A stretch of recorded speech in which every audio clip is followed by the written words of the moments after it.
repente un delicioso jugo a base de las frutas frescas de las tunas. Pero sí tienen la oportunidad de usar las mermeladas, y usar las mermeladas también otra vez en el cheesecake, como lo están viendo, o como vemos también ahí abajo en la otra foto, los helados a base de frutas silvestres. Las primeras dos helados que vemos aquí, viendo desde el lado izquierdo, no son las frutas silvestres, sino son las que mencioné al inicio. La primera es de tamarindo, la segunda es de rosella, y ahí sí la tercera, la del medio, ya es de fruta silvestre. En este caso sería helado a base de mermelada de molle. La rosada, que está la penúltima, es un helado a base de mermelada de tuna. Y la última es un helado a base de mermelada de mistol. Entonces estas son recetas también libres que se pueden solicitar en la página. Nosotros les compartimos con los clientes para que ellos mismos puedan estar preparándose un helado realmente delicioso, exótico, que no lo van a encontrar ni en ninguna heladería, porque es algo muy, muy especial, algo muy, muy exótico y muy chaqueño, muy nacional, muy paraguayo esto. También otra de los productos, no todos son dulces, con los cuales trabajamos. Aquí estamos teniendo el ají del monte, el capsicum chacoense, Huns, que esta es la variedad de esas pequeñas ajíes, también llamado ají ayoreo, y los que internacionalmente, o en Argentina, en Chile, también se le conoce a esta frutita unas palabras un poco fuertes, ají puta parió. Entonces eso ya nos enseña de que estas ajíes son súper picantes y que uno se asusta cuando lo está consumiendo.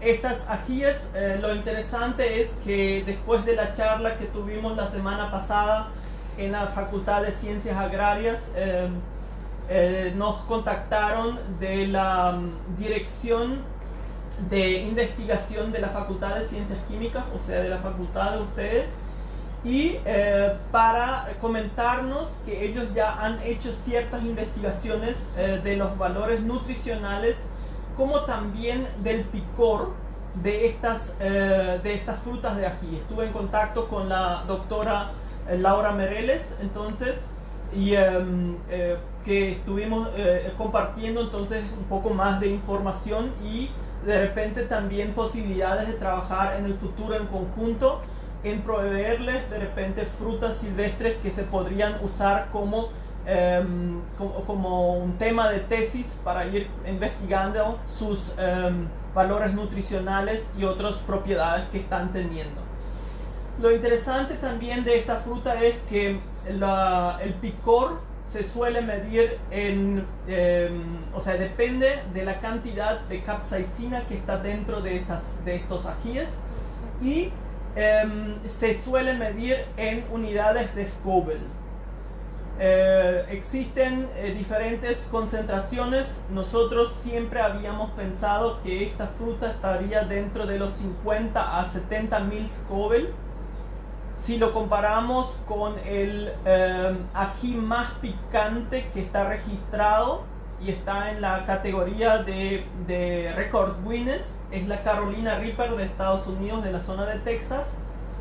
Esa está teniendo 2.600.000 Scoville en promedio, así que estamos lejos de ese picor, pero comparado con lo que estamos teniendo en el mercado nacional, es una de las ajíes más picantes que se suele estar teniendo, excepto que ya existe también un emprendimiento hacia la zona de KQP que están trabajando justamente con ajíes importados como el Carolina Reaper y otros que están teniendo, que hoy en día ya existen también más picantes que el Carolina Reaper de 2.600.000. Ahora en conversación con la doctora Laura Mereles también nos comentaron que ellos ya hicieron análisis ahora de ese ají del monte en un proyecto independiente a lo de Tuco Factory, y encontraron que no estaba teniendo una concentración entre 50.000 y 70.000 Scoville, sino que se encontraban dentro de 24.000 y 32.000 Scoville en cuanto al picor. Eso significa entonces que no están tan concentrados. Sería ahora interesante de repente ver el motivo o por qué está diferente, o hacer más investigaciones para ver si eso es algo normal o si es algo puntual por el motivo por el cual estamos teniendo esto. También hay ciertas diferencias. La doctora me comentó que aquellos que están verdes de repente están teniendo más concentraciones de capsaicina que aquellos que están ya frutos rojos, que es interesante también esa situación. Entonces hay todavía preguntas que uno se da, llegamos a ciertas respuestas, pero automáticamente se nos dan nuevas preguntas que dan temas para seguir investigando y estudiando estos tipos de frutas silvestres y sus propiedades que estamos teniendo. Aquí también tenemos entonces algunos de nuestros productos que hacemos a base de este ají. Tenemos ahí el ají del monte molido, es simplemente el ají secado y en forma molida. Y al lado tenemos lo que es el merquén. El merquén es un producto que lleva el nombre a honor de un condimento de los... ahí no me acuerdo ahora bien si digo correctamente el nombre de los apaches o mapaches chilenos, por lo menos una comunidad aborigen de Chile. Ellos, para conservar el ají que ellos tienen ahí en su zona, que es el ají de cabra, lo mezclaban con sal y también de cierta manera con semillas de cilantro, pero tanto el ají como el cilantro lo estaban tostando o ahumando, que le daba un particular sabor de ahumado. Entonces ese condimento llegó a ser, o hoy en día llega a ser un condimento muy famoso y muy requerido por los chefs internacionales. Y en uno de estos también tuve una conversación con un cliente de nuestro producto y me dijo, ¿conoces el merquén? No, le dije. Y ahí me explicó justamente lo que hacen los chilenos, los aborígenes chilenos. Y ahí se me abrió también una lamparita, para decirlo de esta manera. Porque este ají es entregado o es cosechado especialmente por los ayoreos, los aborígenes de la comunidad ayorea. Y cuando ellos lo presentaban o ellos lo vendían en forma molida, solíamos encontrarnos que estaba mezclado con sal. Al inicio nosotros pensábamos que ellos nos estaban defraudando, o sea, que hacían fraude. Sin embargo, después entendimos, al conocer esa fórmula del merquén, entendí el por qué estaba mezclado con sal. Y ahí me vino la idea de crear el merquén chaqueño, ¿ya? Que es el merquén paraguayo, entonces a base de ese ají del monte, que probablemente estaría un poco más picante que el merquén chileno, pero que tenga también esa particularidad del sabor ahumado. ¿En dónde se puede usar este merquén? Simple, en la comida cotidiana que estamos teniendo, mandioquitas fritas o con papas fritas obviamente también, pero traté de usar algo que es algo más típico paraguayo, el mandioco chururú también. O también simplemente, así como lo usan en Pizza Hut, el picante que suelen tener ahí, también se puede poner dentro del salero y aplicarlo a las pizzas.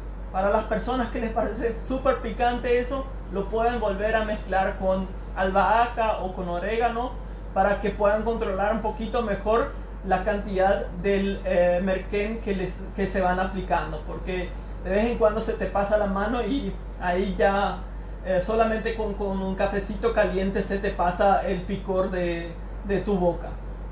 O sea, está bien picante.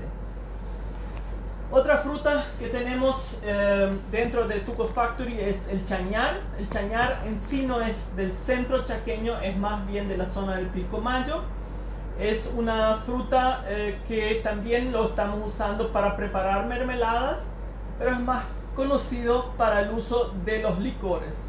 Entonces acá en el Chaco no es muy conocido, también no consigo todavía muy grandes cantidades de la fruta.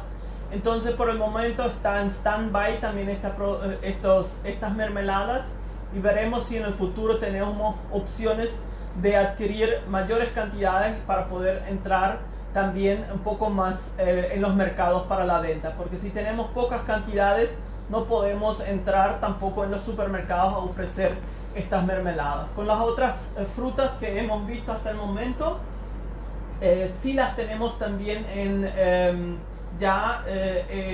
varias partes a nivel nacional ofreciendo. Todavía no muy distribuido. ¿Por qué? Porque todavía no tenemos todos los registros correspondientes para poder hacerlo. Los voy a explicar más en adelante. Ahora, estas son productos que nosotros estamos teniendo dentro de Tucu Factory. Ahora quiero, sin embargo, mostrarles también frutas comestibles silvestres que existen también, que también se podría usar, industrializar en el futuro. Tenemos, por ejemplo, la goma brea, que viene del árbol verde olivo o del árbol de goma brea, que vemos aquí en la foto, que tiene unas hermosas flores amarillas. Sin embargo, cuando uno le lastima a este árbol, le hace unas cicatrices, el árbol tiene la propiedad de autosanarse y exuda una resina, y esta resina se convierte en una piedrita de color ámbar, como lo están viendo ahí, y esta es llamada la goma brea, o de otra manera también es el caramelo del monte. Es muy utilizado para tratar enfermedades respiratorias, o sea, de resfrío o respiratorias. Por ejemplo, el asma se suele tratar con la goma brea, pero no solamente ahí. También la goma brea tiene aplicación en la industria papelera, en la industria de plasticola, inclusive también en la industria alimenticia, justamente para, por ejemplo, generar la consistencia correcta en las mermeladas, o sea, que sea una consistencia untuosa y que se pueda estar consumiendo entonces en ese sentido. Es entonces también un sustituto de la goma arábica, que es un producto que viene de África y está hecho con las variedades con algunas variedades como las acacias. Las acacias también las tenemos acá en el Chaco. Tenemos dos diferentes variedades de acacias que también tienen frutas comestibles. Después voy a mencionar un poquito también, pero sería la tusca, la acacia aromita, y también la acacia caben. Entonces allá en África tienen otras variedades, pero de las cuales también se usa justamente esas resinas para crear la goma arábica, y nosotros tendríamos la oportunidad de crear la goma brea, y que sería un sustituto para la goma arábica. Otro sería la coco loba, es una pequeña, o también llamado rosita. Con estas frutitas ya los menonitas en los primeros años han hecho algunos jarabes, que sería tipo la miel negra. Entonces se hizo también a base de esta frutita unos jarabes dulces para estar consumiendo en los jugos, o si no también en la fábrica o sea, en los diferentes confites también. Al lado estamos viendo una foto con un investigador internacional, Joseph Simcox.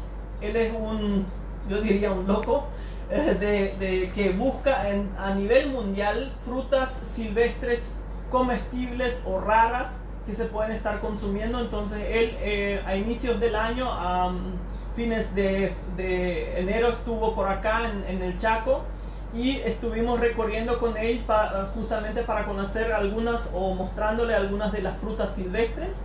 Aquí vemos una Jacaracia corumbensis que tenía un peso de unos 23 kilos. Sería algo similar a una batata, sin embargo no es dulce. Esta fruta también se podría estar aplicando para producir, por ejemplo, algo similar a los los palmitos.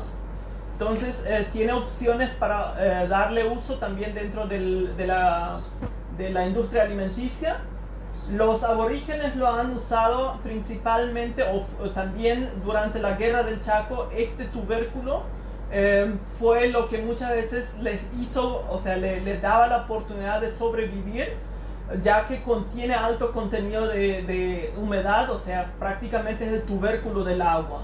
Les ha salvado a muchas personas la vida, ya que en épocas de falta de lluvia no encontraban agua, y esta fruta entonces era la fuente de agua para los aborígenes como también para los soldados de la guerra del Chaco. Tenemos también otras frutas que sería, por ejemplo, la opuntia elata. La opuntia elata es típica acá en el Chaco y es una tuna, pero de sabor agrio, no de sabor dulce. Esta tuna es usada por los aborígenes, especialmente por las mujeres Nivacché, de la comunidad Nivaclé.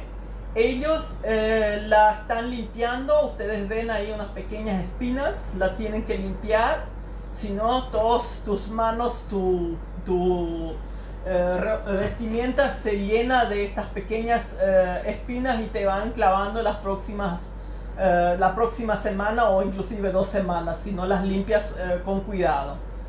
Ellos la machacan junto con otra fruta que en adelante la voy a mostrar, que es la doca, y también las hojas de una flor que se llama flor eléctrica. No tengo la foto de la flor eléctrica acá, que es la acmeya. La van machacando porque esta flor se llama flor eléctrica porque es tipo una menta, o sea, le da un picor cuando uno lo va masticando, y por eso lleva el nombre de flor eléctrica. Junto con esta tuna, junto con la doca y esta flor eléctrica, se va machacando, se le agrega un poco de sal y un poco del ají del monte y un poco de agua tibia, y eso es como una ensalada que después se comparte entre las mujeres que lo estuvieron recolectando y preparando esta ensalada. Entonces es muy requerida para las mujeres indígenas. Podría ser también de repente en un futuro una opción de presentarlo en algún restaurante como una ensalada o un acompañamiento típico. Después tenemos al lado la Aricia bonplandi. Esta es la fruta más similar a la pitahaya que estamos teniendo en los supermercados, pero que son importados, ¿ya? En Paraguay no tenemos en forma silvestre la pitahaya, pero sí ya en forma ornamental, y algunos también están empezando a producir la pitahaya a escala para poderlo usarlo para la venta de frutas en el futuro. Las condiciones climáticas acá en el Chaco dan también para la producción de la pitahaya. Sin embargo, esta es la Aricia bonplandi, de que parece mucho a la pitahaya, es más chiquitita, pero la consistencia de la fruta también es igualita a lo que es la pitahaya. Esta fruta particularmente no se debería industrializar. Para mí es algo muy especial, es una fruta que sí o sí se debería estar consumiendo en forma fresca. Y también les comento que esto para nosotros como criaturas, como les comenté al inicio, para nosotros encontrar esta fruta en el bosque o al costado de los caminos era como haber encontrado helado. O sea, era algo muy especial para nosotros y nos peleábamos por estas frutas para estar consumiendo. Entonces, en ese sentido, tiene algo muy especial para los chaqueños esta fruta. Que ojalá algún día podemos tenerlo también en los supermercados de Asunción, que sería nuestra tuna o nuestro cactus propio, nacional, en ese sentido. Otro de los productos sería el Cucumis anguria, que es un pepino silvestre.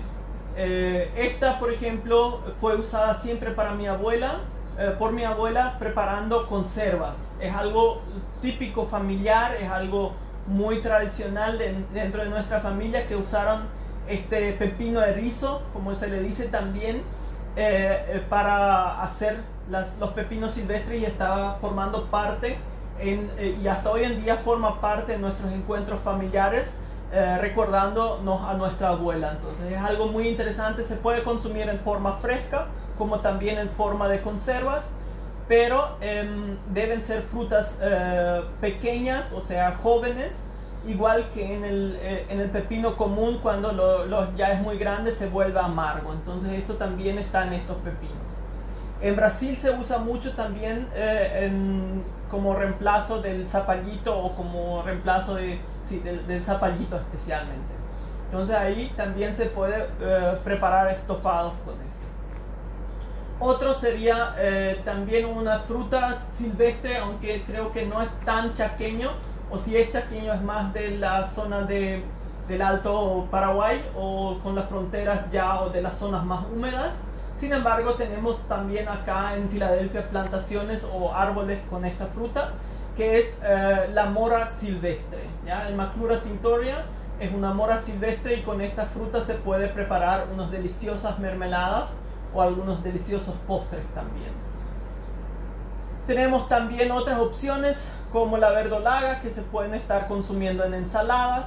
Hay que tener en cuenta que la verdolaga, al igual que la selga, están teniendo altos contenidos de ácido oxálico, por lo tanto pueden ser problemáticos porque producen de repente las piedritas que tenemos en el riñón.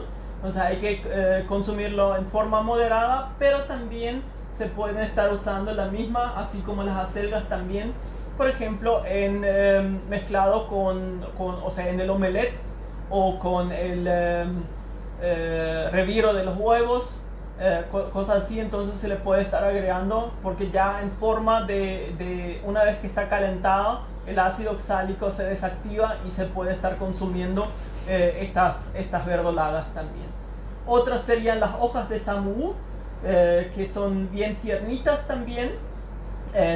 Cuando ya son un poco más maduras ya no sirven. Por ejemplo, ahora mismo yo no estaría preparando una ensalada de hojas de samú, pero sí a inicios, cuando está rebrotando, que sería en los meses de septiembre de repente, ahí uno puede preparar una deliciosa ensalada de hojas de samú también. Entonces son opciones de uso de frutas o de plantas silvestres en la vida cotidiana.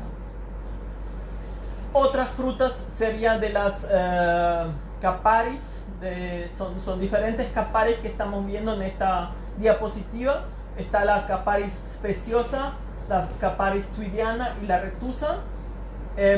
Hay que saber que, por ejemplo, la caparis speciosa también fue ya se hizo ya estudios. La doctora Laura Mereles justamente me comentó también que se han hecho ya estudios de los valores nutricionales de la caparis speciosa. Es comestible, pero el sabor, desde mi punto de vista, no es demasiado agradable, pero sí serían opciones, y hay que ver también en forma ya preparada si no hay de repente una mejor aceptación entre los clientes también. Después, en el medio tenemos una frutita que a mí me encanta personalmente. Ustedes ven ahí, parecen unas pequeñas joyas. El nombre vulgar de esta frutita es Sacha membrillo, y en guaraní es ñandú apuzá. Entonces, la oreja del avestruz. Es una frutita pequeña, dulce. Dentro de la pulpa se encuentra también la semilla. Lo más común sería estar consumiendo también o sea, tragando también esta semilla sin tener que masticarla o romperlo. Hemos intentado algunos diferentes productos también con esto, pero también mi recomendación sería acompañarlo en el postre, así como fruta fresca en los restaurantes finos, por ejemplo, ¿sí? Después tenemos al lado la caparis retusa. De esa hay que saber que tiene propiedades tóxicas, así que mucho cuidado también al consumirlo. Los aborígenes, si lo están consumiendo, ellos cambian el agua entre 3 a 4 veces. Con esto ellos reducen las toxinas que están ahí presentes, y después lo consumen como cualquier poroto. Es muy común en enero, febrero, cuando dan frutas estas plantas, ver a las mujeres indígenas recolectando esto, y después lo preparan al mediodía, empiezan a cocinarlo. Tarda la preparación unas 4 a 6 horas, y después para la cena la familia está disfrutando de estos porotos silvestres. Se puede preparar también, personalmente lo hemos probado, preparar una ensalada de poroto junto con huevo hervido y algunos otros condimentos adentro. Entonces, o como un acompañamiento para el asado también. Entonces es muy delicioso después de haber pasado todo este proceso y ya sin peligro de intoxicación también. Otra de las frutas es el arbusto de pilcomayo, la frutita o la llamada Valesia quimbaefolia o la Valesia glabra. Estas frutitas son dulcísimas y se pueden estar consumiendo, aparte de que esta planta se usa mucho como un cerco vivo en las casas de acá en el Chaco. Entonces, pero es proveniente de la zona de Pilcomayo. Otra, también se podría preparar de esto, por ejemplo, unos jarabes, ¿ya? Después ahí al lado vemos lo que es la fruta, la doca que mencioné, que forma parte de la ensalada Nibaclé que estuve presentando un poquito más atrás. Luego dos frutas o flores también que a mí personalmente me ponen muy curiosas o me encantaría estar investigándolos más. Son la flor de la Bachelia aroma, que sería justamente la acacia que les mencioné, o la tusca. Cambiaron de nombre científico, por eso ahora menciono Bachelia y no acacia. Esta flor tiene una fragancia impresionante, tanto se podría estar usando en la industria de perfumería, como también creo personalmente que se podría estar usando como un té para el acompañamiento de las comidas. Sin embargo, ahí no tengo unas evidencias que son aptos para el consumo humano. Y al lado tenemos la Lycium cuneatum. Lycium cuneatum es para mí personalmente algo muy interesante, porque cuando empecé a preguntar por esta frutita, me comentaron que es un pariente de la baya de goji. El que ha tenido la oportunidad ha visto también que está presente en los supermercados Deli Market y Casa Rica. La baya de goji es una de las bayas más conocidas y se le da se dice que estas las mantienen joven a la población asiática, a la población oriental. Y también existe una baya goji negra, que ahí me llamó justamente la atención esta Lycium cuneatum también, porque la baya goji negra se usa para preparar té, y de acuerdo al pH del líquido en el cual está teniendo una coloración azul o un tono rosado. Entonces normalmente se prepara, por ejemplo, el té de las bayas de goji negro, y uno tiene un color en el pH neutro, perdón, el pH básico está presentando un color azul. Se le agrega algunas gotas de limón y se torna rosado. Al ver estas propiedades, me fui a recolectar estas frutitas y intenté hacer lo mismo.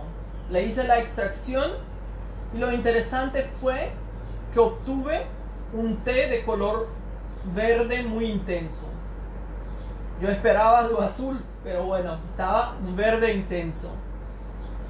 Me fui, busqué el limón, le agregué las gotitas de limón y se tornó amarillo.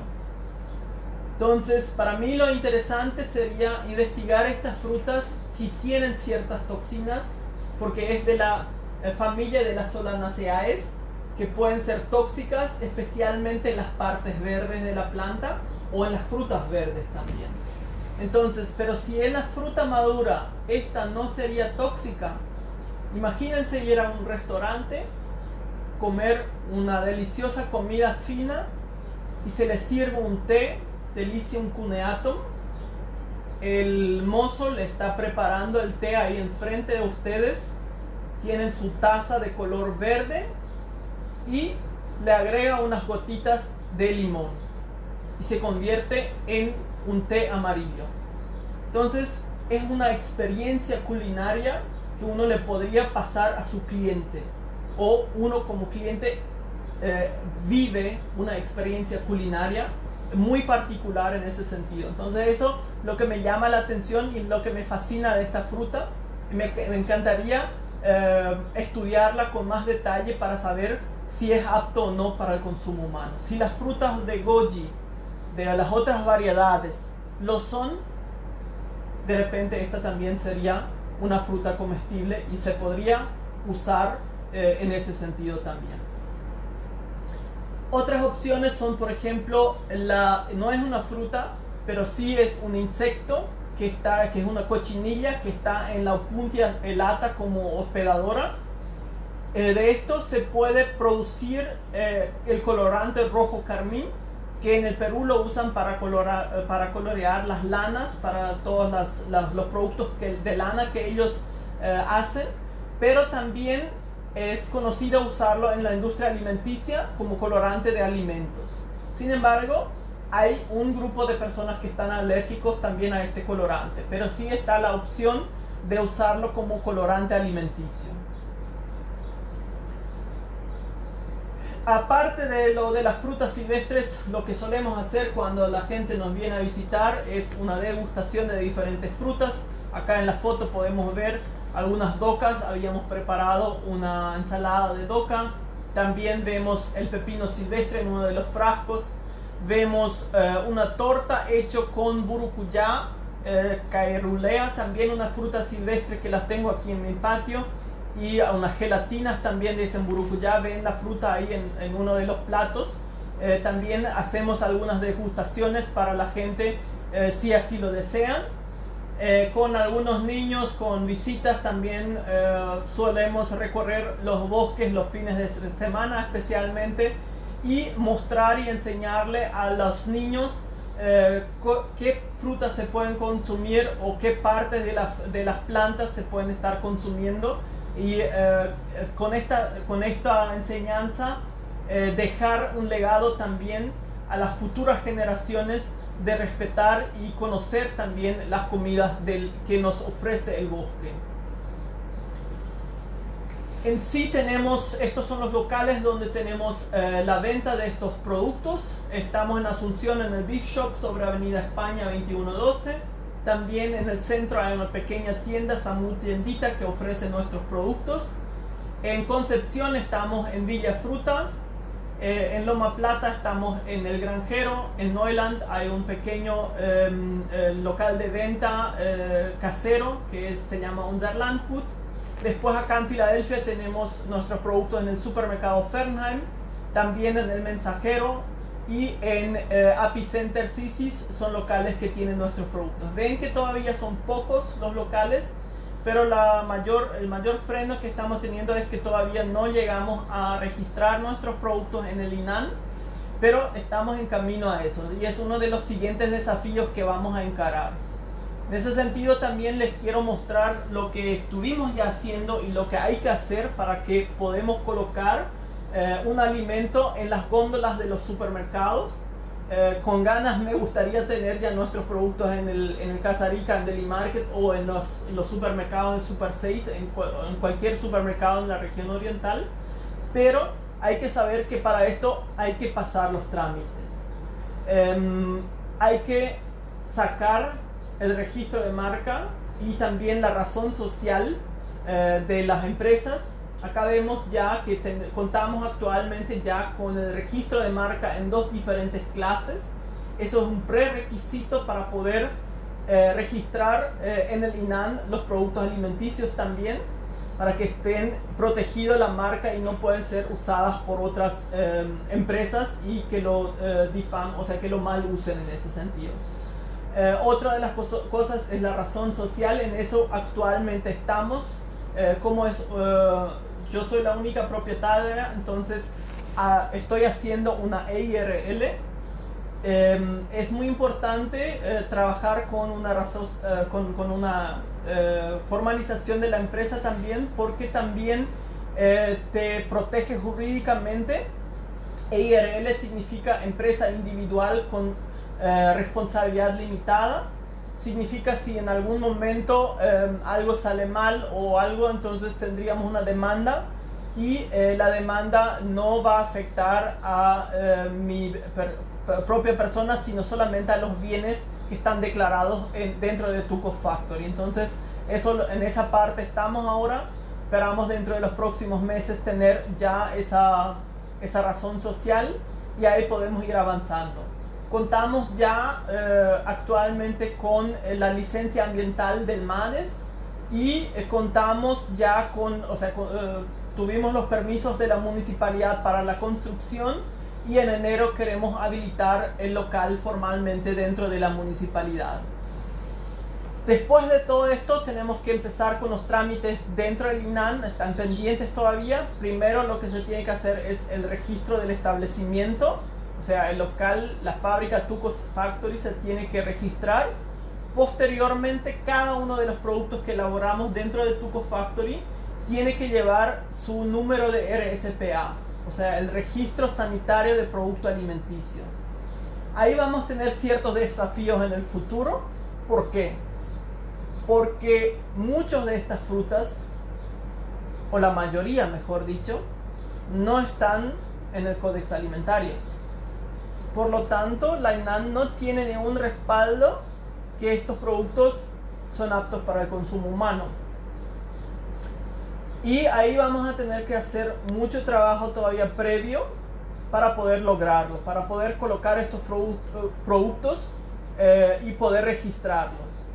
Y ahí va, por ejemplo, una oportunidad para ustedes que son estudiantes de las diferentes ramas de la química, de poder hacer sus tesis o investigaciones con estas diferentes frutas y buscar, por ejemplo, los valores nutricionales, las propiedades, ver si tienen ciertas toxinas o ciertas desventajas, y con estos datos posteriormente crear las normas para estas diferentes frutas con las cuales la INAN se puede basar y donde podemos empezar a registrar esos productos. Eso al mínimo necesita un tiempo de unos 3 años para que se pueda lograr. Si aún no empezamos, significa también que van a ser 5 años, ¿ya? Y así que hay que investigar todavía los valores nutricionales y en algunos casos la toxicidad de las frutas también, como les mencioné, lo del lithium cuneato. Otros desafíos que nos cuestan un poquito dentro de Tuco Factory, como es una pequeña empresa, los costos de regencia son altos.